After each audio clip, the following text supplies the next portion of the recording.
Ribuan pengunjuk rasa pro-Palestina berkumpul melakukan aksi unjuk rasa di luar gedung Kapitol Amerika Serikat pada hari Rabu ketika Benjamin Netanyahu selaku Perdana Menteri Israel berbicara kepada Kongres. Para pengunjuk rasa yang menuntut Amerika Serikat menghentikan bantuan militer ke Israel mengibarkan bendera Palestina dan membakar bendera Amerika di luar Union Station di Washington, Amerika Serikat. Para demonstrasi ini menentang kunjungan Perdana Menteri Israel Benjamin Netanyahu pada Rabu 24 Juli 2024. Kurang dari 1 mil jauhnya, polisi menggunakan semprotan merica terhadap ribuan pengunjuk rasa pro-Palestina yang berkumpul di luar gedung Kapitol Amerika Serikat saat Netanyahu berbicara kepada Kongres.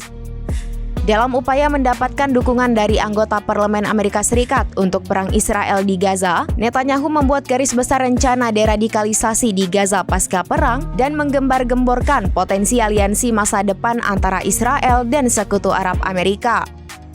Ia dijadwalkan bertemu Presiden Joe Biden dan Wakil Presiden Kamala Harris pada hari Kamis dan mantan Presiden Donald Trump pada hari Jumat.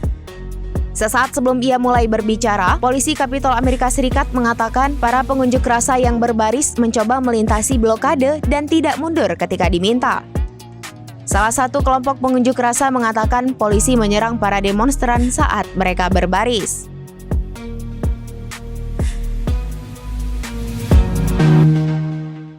Download Tribun X sekarang, menghadirkan lokal menjadi Indonesia.